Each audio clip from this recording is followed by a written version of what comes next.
안녕하세요. 저는 울산에 사는 38살 직장인 여성입니다. 몇 년 전 10년간의 결혼 생활을 정리하고 초등학교 3학년 아이를 혼자 키우고 있네요. 주위에서는 아직 한창 젊은 나이라며 재혼을 하라고 하지만 전 남편과 시댁에게 질려서 다시 결혼할 마음은 별로 안 생기더라고요. 평소 이혼하는 사람들의 사연을 들어보면 배신, 이별 등 기가 막힌 이유들이 있던데 저 같은 경우는 섭섭함과 실망이라는 말이 가장 알맞지 않나 싶네요. 부모, 친구들에게도 털어놓을 수 있는 한계가 있고 제가 어디 가서 속 시원하게 하소연을 할 수 있을까요? 같은 구독자로서 여러분에게 제 가슴의 응어리를 풀어놔볼까 합니다. 저는 평범한 회사원인 아버지와 전업주부 어머니 사이에 1남 1녀 중 장녀로 자랐어요. 남편은 저와 같이 남매였지만 막내였고요. 첫째와 막내. 지금 와서 돌아보면 역할적으로 합이 맞았을 수도 있겠다 싶어요.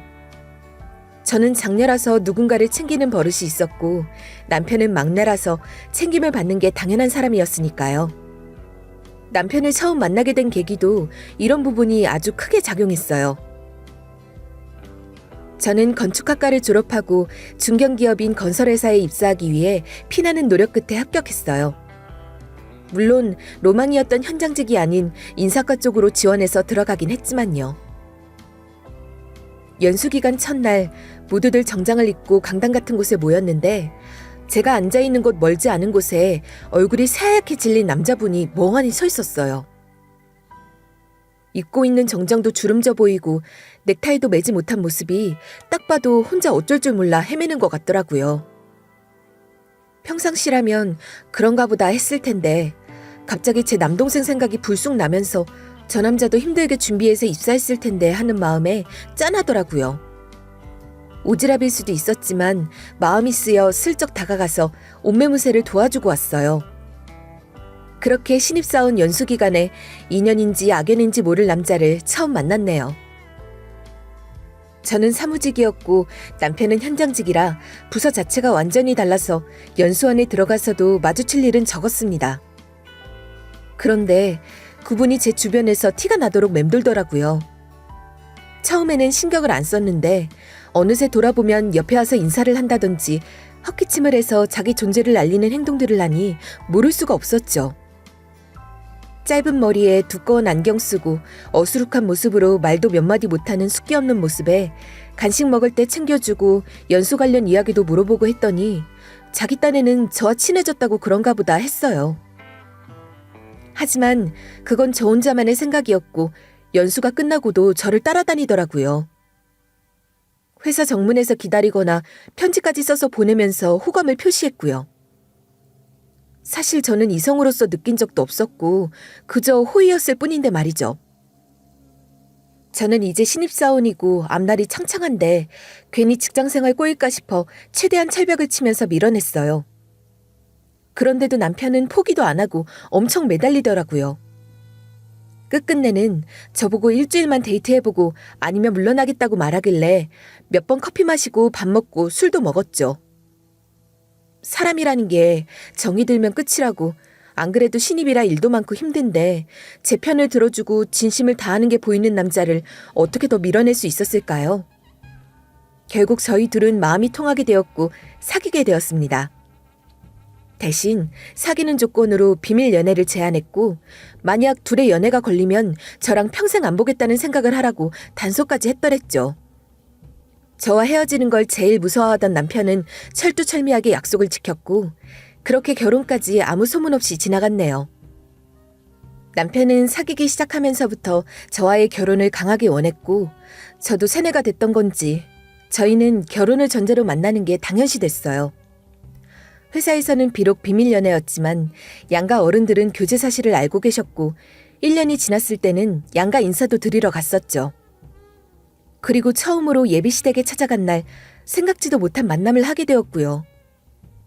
아직까지 생생하게 기억나는 게 인사를 드리자마자 예비 시아버지가 저에게 불쑥 명함 한 장을 주시더라고요. 인사말이나 다른 말도 없이요. 첫인사를 가서 예비 시아버지한테 명함받았다는 소리는 생전 들어본 적이 없었던 터라 저도 모르게 엄청 당황했어요. 지금 생각해봐도 신선한 충격이었네요. 그런데 더 놀랐던 건 시아버지가 내민 명함에 적힌 회사가 저와 남자친구가 다니는 같은 회사였던 거죠. 교제 당시에는 몰랐는데 인사 간 날 시아버님이 저희 회사 임원이라는 걸 알게 돼버렸고요. 많이 놀랐나 보구먼. 내가 아들 녀석한테 말하고 다니지 말라고 했어. 부자끼리 같은 회사에 다니고 낙하산이란 소문이 돌면 곤란하니까 말이야. 소영양은 인사과에서 근무한다고?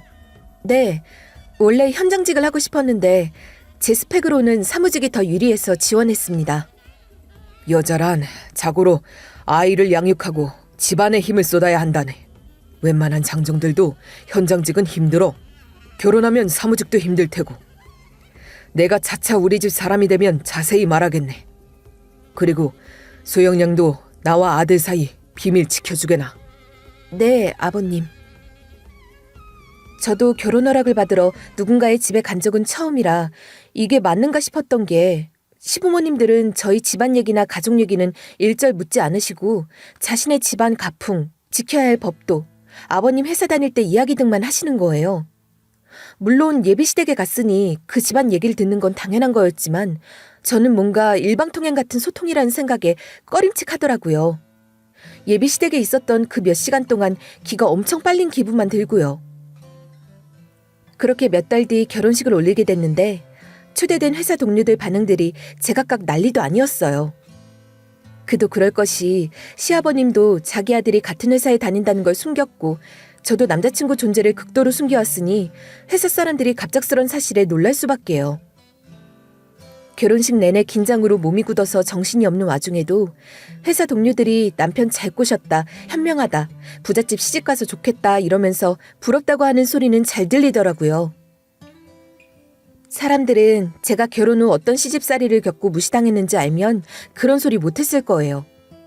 하지만 겉으로 보기에는 누구나가 부러워할 만한 결혼임에는 틀림이 없었죠. 그 후 저희 부부는 신혼여행에서 허니문 베이비가 생겼어요. 저는 아이를 가지고도 만사까지도 회사를 다녔고 육아휴직 후에 바로 회사에 복귀했죠. 회사 일에 육아에 너무 바빴지만 무엇보다 가장 힘들었던 건 남편 내조였어요.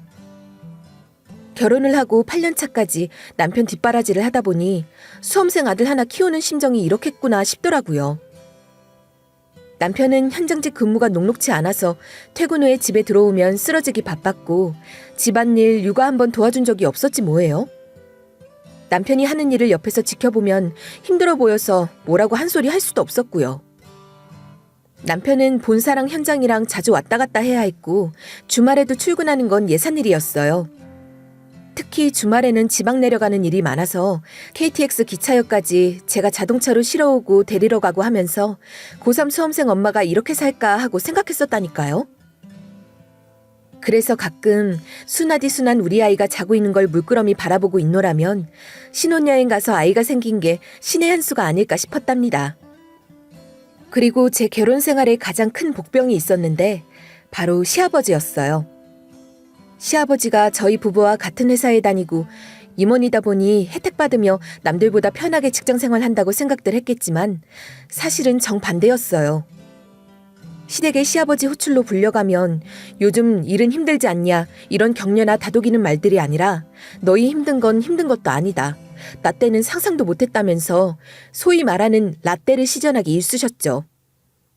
그러면서 지금 너희는 겨우 30대이고 앞으로 가야 할 길이 너무 많이 남았다며 저희 부부를 몰아붙이시기 바빴습니다. 특히 남편이 유일한 아들이라 그런지 시아버지는 유독 남편을 못 살게 군다 싶을 정도로 혹독하게 굴렸어요. 살가운 말 한마디 없이 정신교육을 하시질 않나 늘 남편의 평가를 뒤에서 듣고 요목조목 고치려 잔소리를 하셨죠.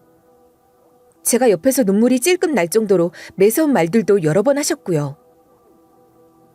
시아버지 등살에 밀려 하루도 빼먹지 않고 매일 출근하는 남편을 알기에 저는 안쓰러운 마음에 남편을 더 챙길 수밖에 없었네요. 물론 저도 직장 생활하면서 남편, 아이 챙기고 친정에 계신 홀아버지 챙기고 하다 보니 어떨 때는 죽을 맛이었지만요. 그래도 제 결혼 생활에서 가장 힘든 건 불시에 불쑥불쑥 불러대는 시댁 호출이었습니다. 시어머니 성격도 보통은 아니었지만 시아버지는 쓰리스타 장군님 저리 가라 하는 엄격함과 무서움을 가진 분이라서 저희 부부를 호출하시면 그날은 열일 다 제쳐놓고 바로 시댁부터 가야 했거든요. 마치 아래 직원 대하듯 저와 남편을 불렀고 이게 결혼 생활을 하는 건지 직장 생활을 하는 건지 구분이 안 갈 정도로 심할 때도 많았습니다. 그러던 어느 날 제가 일하던 인사 담당 부서에서 현장직 사무 분야에 자리가 난다는 공고가 떴어요. 저도 몰랐는데 현장직 중에서도 사무 업무를 보는 부서가 있다는 거예요. 원래 제가 건설 현장직에 대한 로망이 있었기도 했고 남편이 현장 근무를 하고 있으니 남편이랑 같이 움직이면 좋겠다 싶었죠. 그래서 저도 현장직으로 옮겨서 사무일을 볼까 싶어 부서 옮기는 것에 대해 남편이랑 의논을 했고요. 그리고 며칠 뒤 그날도 어김없이 시아버지의 뜬금없는 호출이 있어서 시댁을 갔더랬죠. 시아버지가 남편 없이 저만 혼자 부르셨더라고요. 시댁 입구부터 시아버지의 심기가 안 좋은 게 느껴졌어요. 아니나 다를까 저를 보자마자 화를 가득 담아 한 소리를 하시더군요.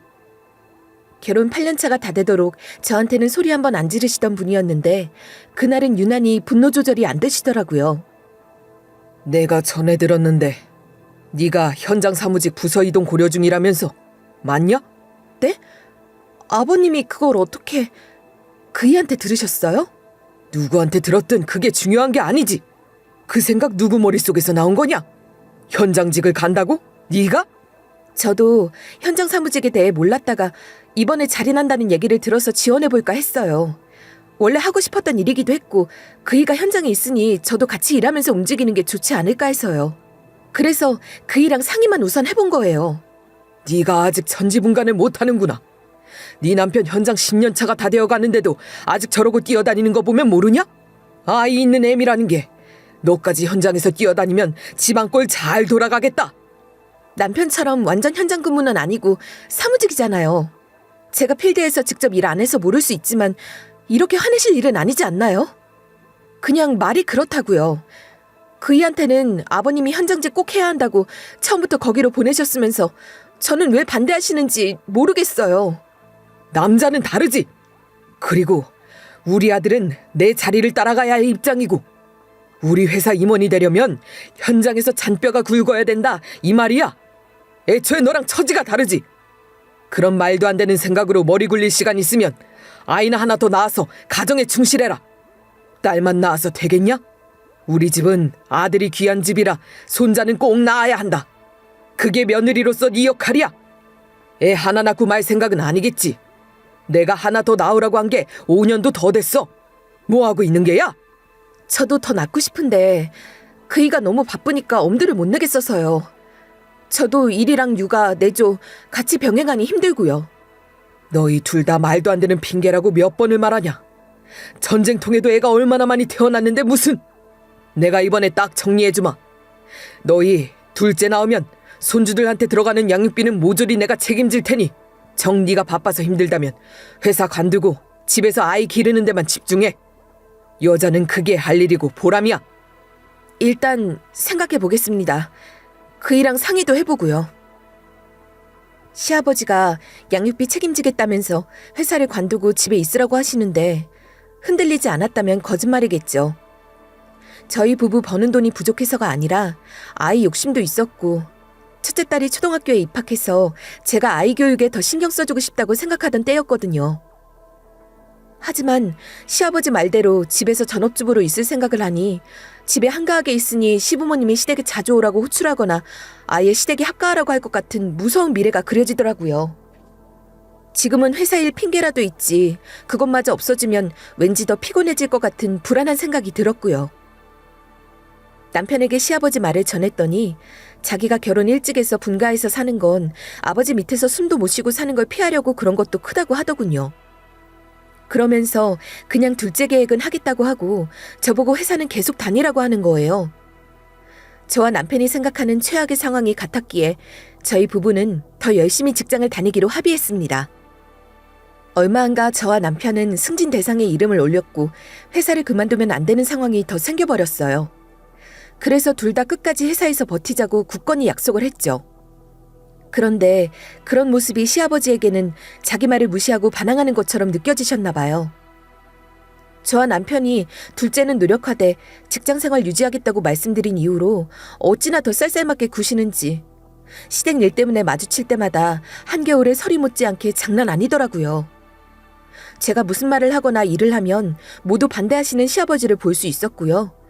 남편과 둘만의 전호에는 얻었지만 시아버지의 신임을 잃은 순간이었어요.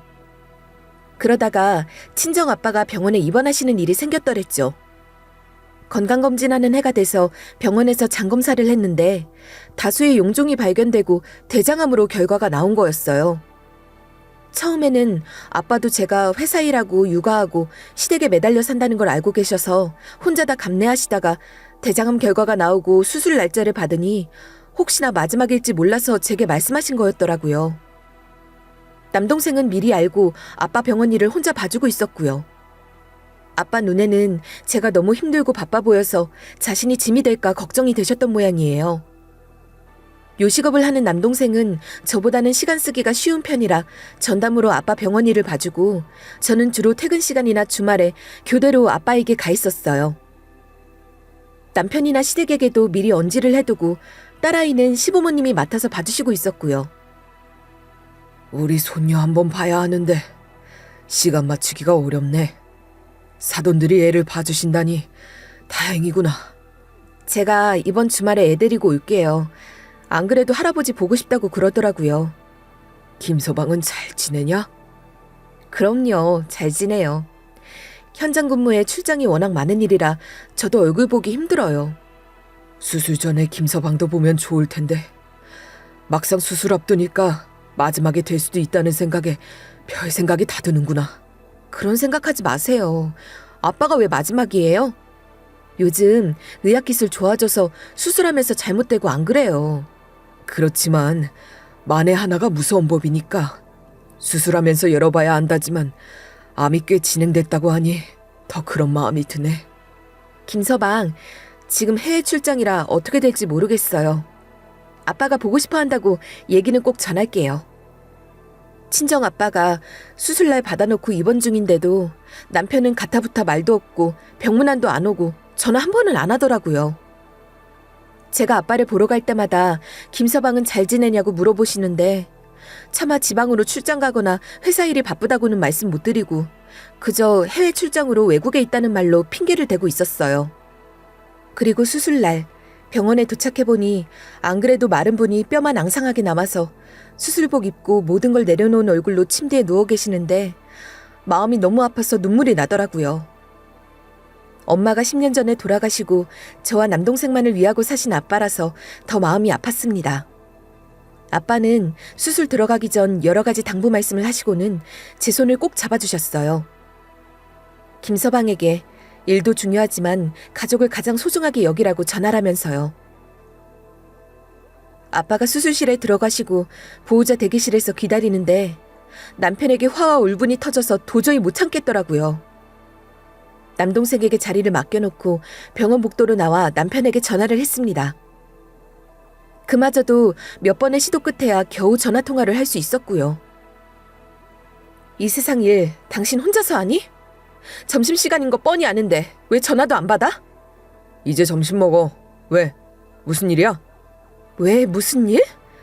내가 어제 분명히 우리 아빠 수술날이라고 했어. 그 전에 병문안이나 전화 안 한 거는 바빠서 그렇다고 내가 100번 이해하니까 수술 당일에는 연락이나 얼굴이라도 비추라고 했잖아. 그런데 어떻게 전화 한 번 안 할 수 있니? 결혼생활 10년 다 되도록 당신한테 이런 부탁 한 적 있어? 어떻게 몇 달이 다 되도록 처가나 병원 한 번 안 올 수가 있어? 반차 한 번 쓰는 게 그렇게 어려운 일이야? 회사 일정이 이런데 어떻게 해? 누구는 가기 싫어 안 가? 누구를 호로자식으로 만들어? 당신이 못 챙긴 거 가지고 이런 소리 한 적 없어. 하지만 상황이 다르잖아. 장인이 암투병의 수술인데 얼굴 코빼기는커녕 전화 한 번 안 하는 게 맞아? 호로자식보다 더한 자식이지. 나 지금 바빠. 반차 낼 여력도 없고 다시 현장 가봐야 해. 끊어. 장인은 부모 아니니?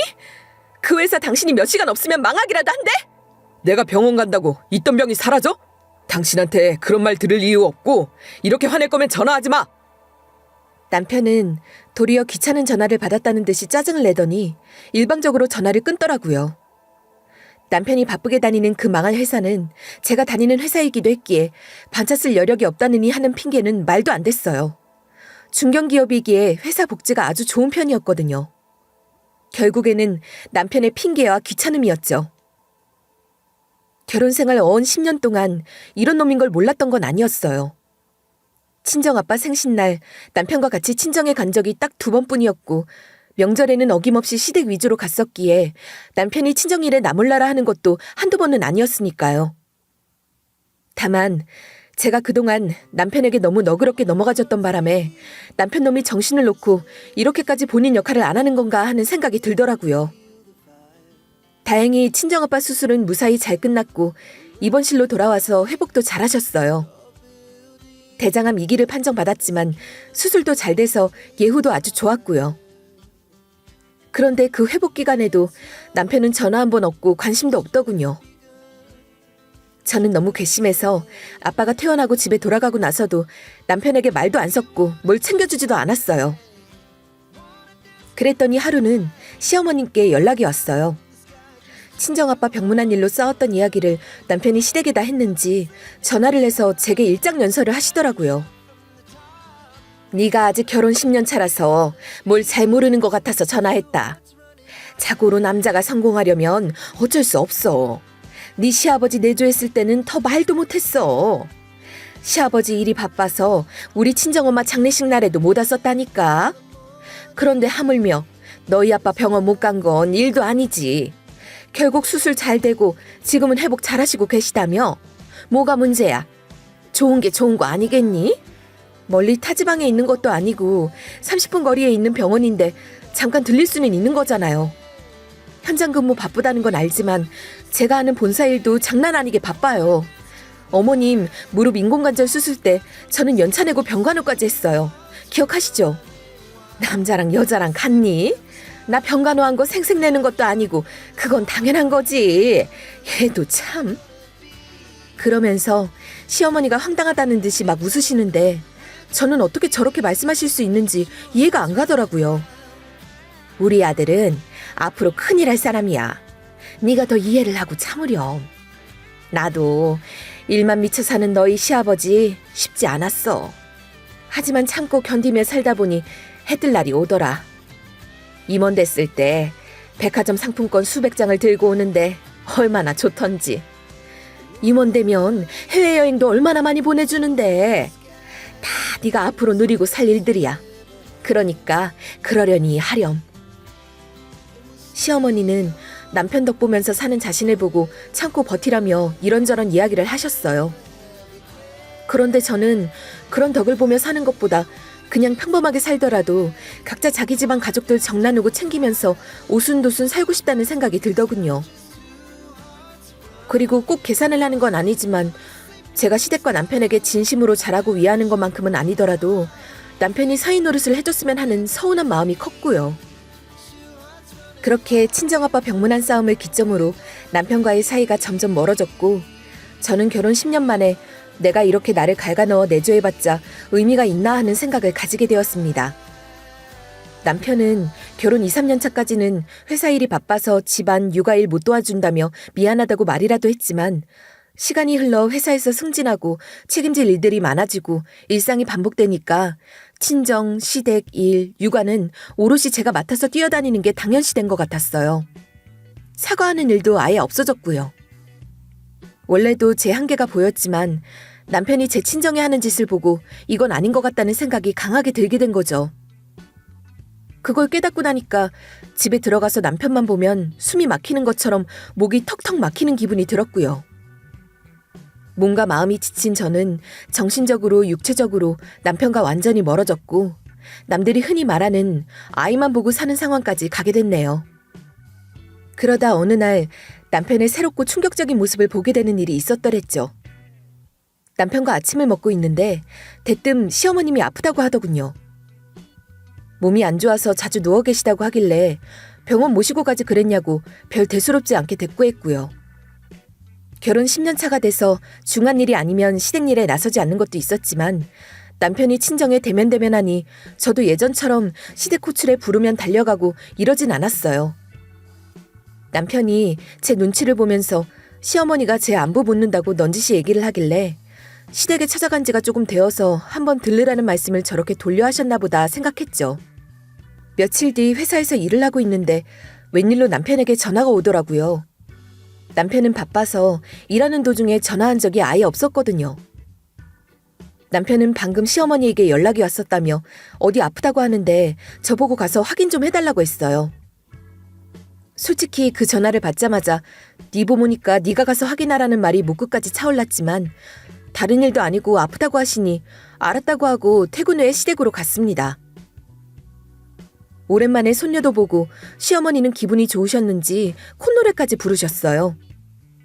생각보다 너무 멀쩡하신 모습에 저는 이게 무슨 일인가 싶었고요.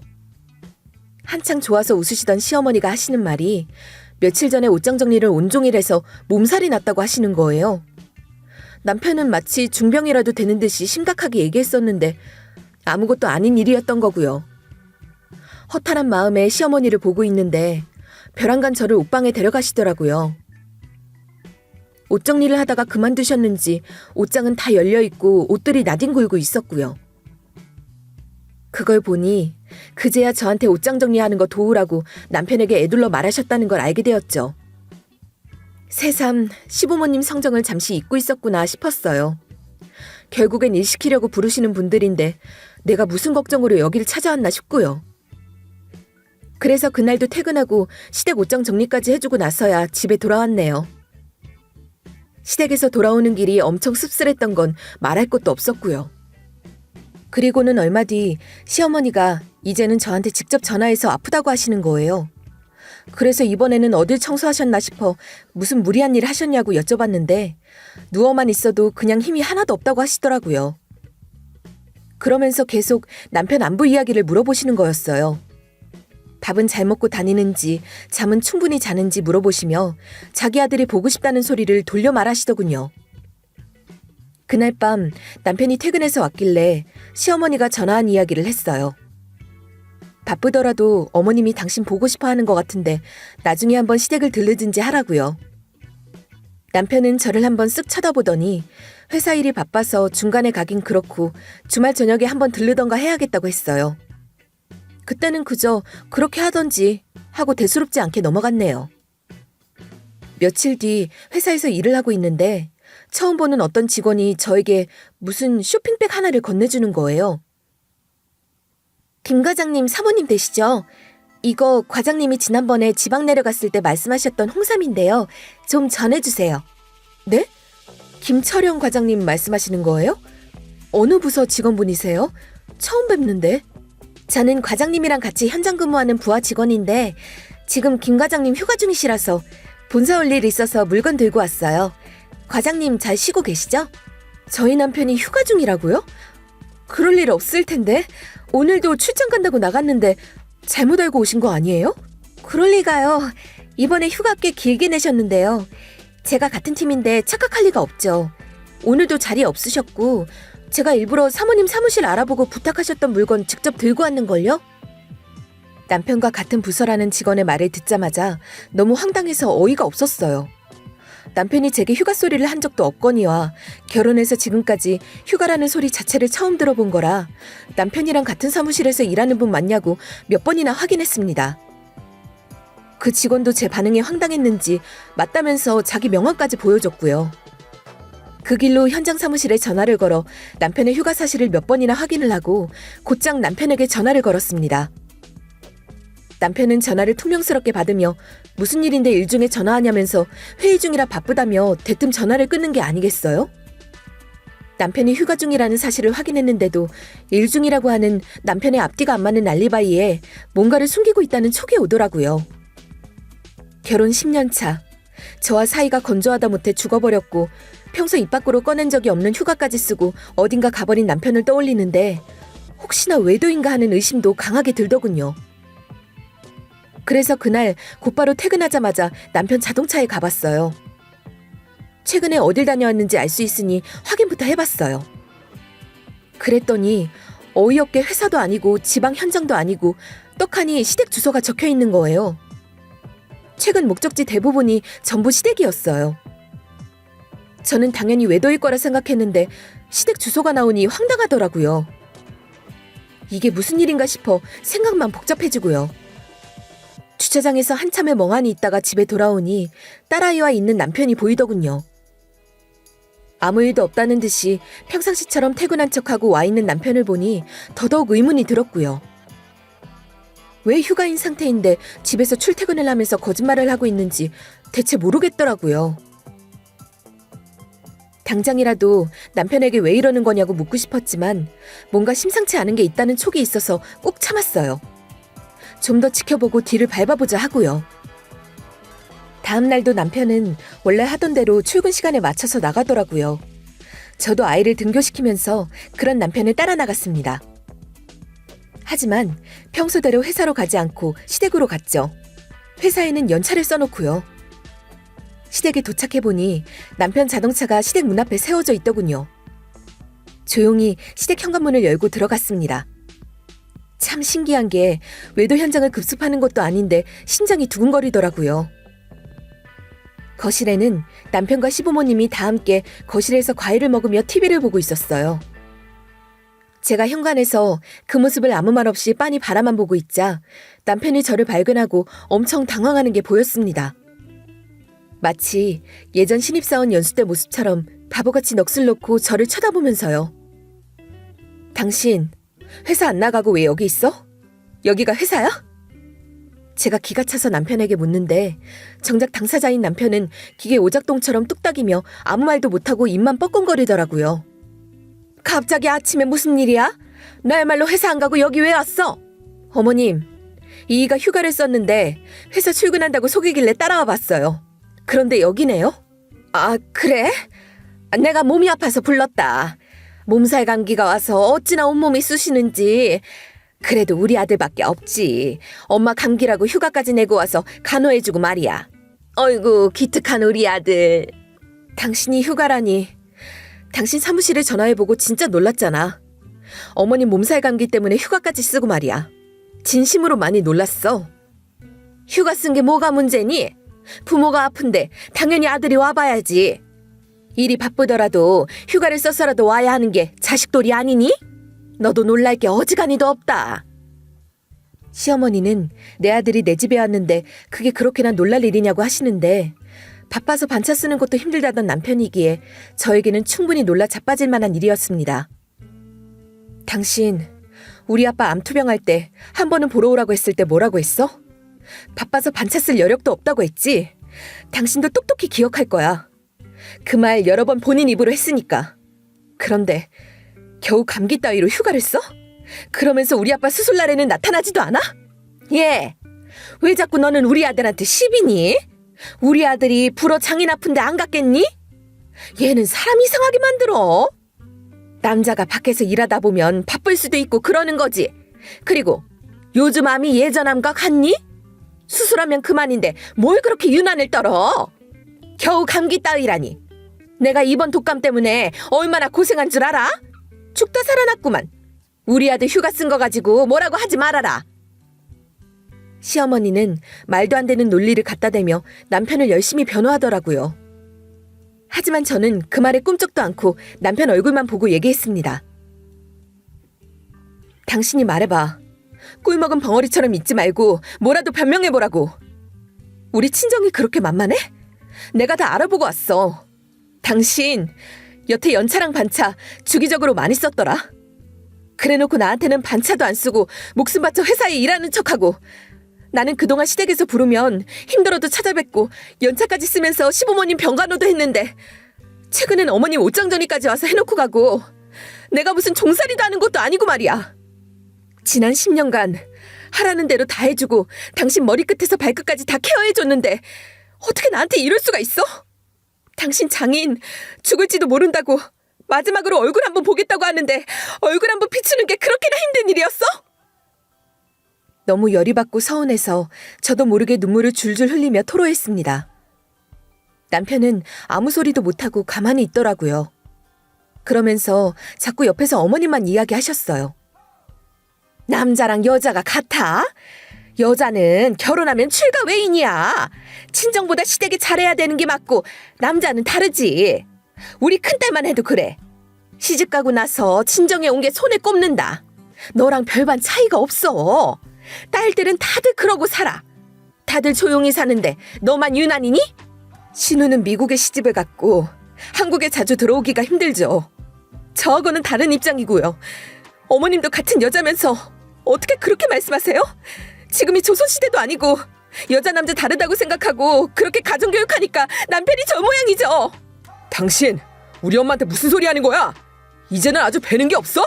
어디 앞이라고 막말이야? 그래, 당신은 원래 그런 인간이었어. 너같이 이기적인 놈을 데리고 산 내가 등신이지. 그렇게 아무것도 안 하고 혼자 편하고 싶으면 그렇게 살아. 평생 휴가 줄게. 안 그래도 열이 받아 배는 게 없는데 시어머니까지 개소리를 하니까 저도 모르게 대들게 되더라고요. 그랬더니 그때까지 아무 말 없이 있던 남편이 자기 엄마한테 대든다고 제게 호통을 치는 게 아니겠어요? 그런데 그 모습이 흡사 옆에 있는 시아버지와 똑 닮아 보였어요. 그 순간 제 미래가 훤히 보이는 것 같은 기분이 들어 온몸에 소름이 쫙 끼쳤고요. 저는 남편이 가부장적인 시아버지를 너무 싫어해서 전혀 다른 사람이라 생각했는데 그 나물에 그 밥이라고 결국에 자식은 부모를 닮더라고요. 자기 부모만 알고 배우자에게 거짓말만 하는 놈에게 제가 뭘 더 바랄 수 있겠어요. 안 그래도 이미 정이 떨어져 있는 판에 더는 구질구질하게 하기 싫어서 더는 말하지 않고 그 집구석을 나왔어요. 뒤에서 시아버지가 저런 무례한 인간을 봤냐고 소리 지르는 게 들렸지만 제할 바가 아니었죠. 이제 더는 볼일 없을 남이라는 생각까지 들었으니까요. 저는 다음날 곧바로 이혼 전문 변호사를 만나 이혼 절차에 들어갔습니다. 남편은 이번에도 그냥저냥 싸우다가 아무 일 없이 지나가겠지 생각했었나 봐요. 제가 들고 온 이혼 서류를 보고 그제야 진짜 심각하구나를 느끼고 저와 대화를 시도하더라고요. 왜 이러는 거야? 내가 우리 엄마 아프다고 휴가 쓴 거 겨우 그것 때문에 이혼하자고? 당신 제정신이야? 그런 걸로 이혼하는 부부가 어디 있어? 여기 있잖아. 없으면 우리가 그 첫 예시가 되면 되겠네. 더 사소한 거 가지고도 이혼하는 부부 엄청 많아. 당신도 나랑 헤어지면 휴가 거짓말 안 해서 좋고 자유롭게 하고 싶은 대로 다 하고 살 텐데 뭘 그래? 하긴 어차피 결혼했어도 본인 하고 싶은 대로 살아서 딱히 다를 건 없겠다. 그냥 바가지 긁는 와이프 신경 써야 하는 처가가 없어서 좋다고 치자. 당신이 휴가에 민감하니까 말 안 했던 것뿐이야. 일부러 처가 일이 싫어서 거짓말한 것도 아니고 그때는 진짜 바빴어. 그게 그렇게 기분 나빴다면 내가 사과할게.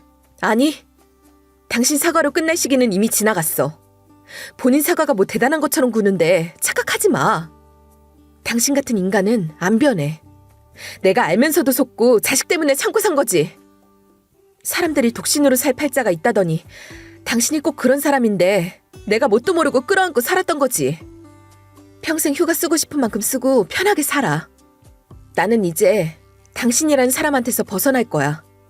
내가 미쳤다고 네 실체를 알았는데 챙겨주고 사니? 남편은 자기 딴에는 자존심을 숙이고 사과까지 했는데 제게 씨알도 안 먹히자 당황하는 눈치였어요.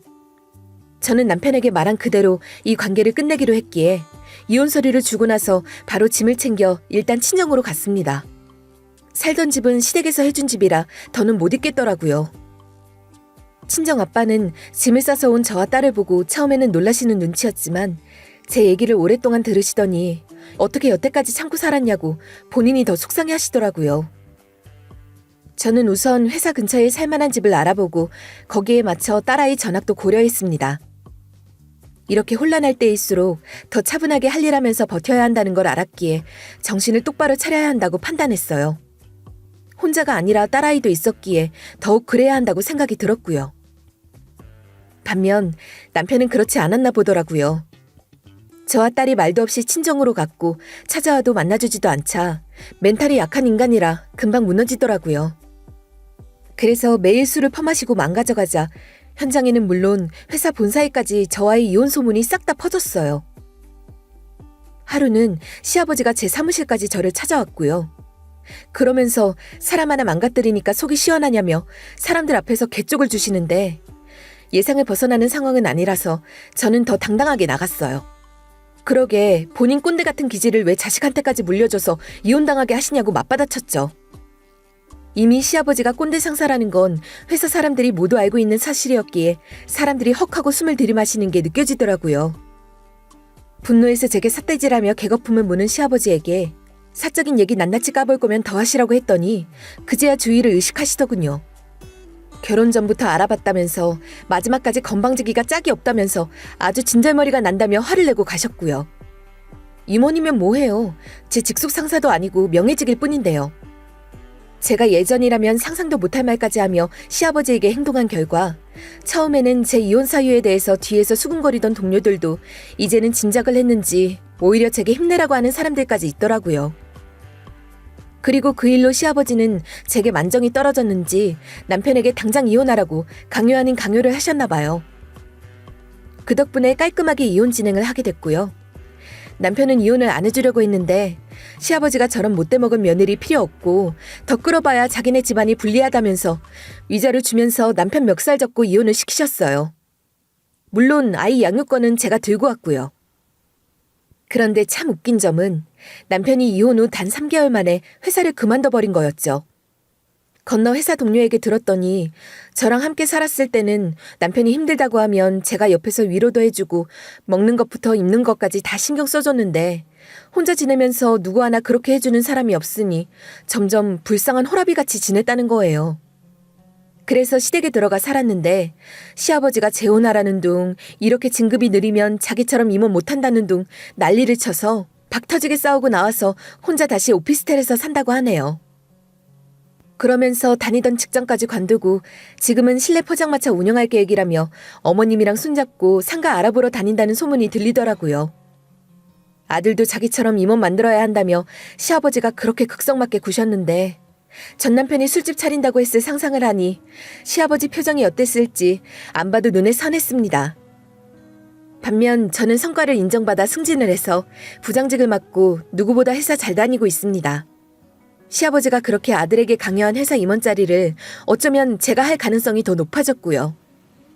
여자가 임원이 될 확률은 낙타가 바늘구멍 통과하는 것보다 더 힘들다던 시아버지의 말을 제가 한번 뚫어볼 생각이에요. 뭐든 처음은 있는 법이잖아요? 어차피 아들 아니라고 제 딸 무시했던 시부모라서 앞으로 손주 얼굴 보여드릴 생각도 전혀 없고 2번 다시 그 집 근처에도 갈 생각이 없네요. 앞으로도 아이와 저의 행복을 최우선으로 하면서 자유롭게 살아갈 생각이고요. 여러분은 자신의 삶에서 무엇을 가장 커다란 가치로 두고 사시나요? 안 해보셨다면 지금 이 순간 생각해 보시는 건 어떠세요? 삶의 소중한 가치를 향해 용기를 내어보세요. 짧은 기간에도 많은 변화가 있으실 겁니다. 제가 산 증인이니까 자신 있게 말씀드릴 수 있어요. 사연 들어주셔서 감사합니다. 모두 건강 조심하시길 바랍니다.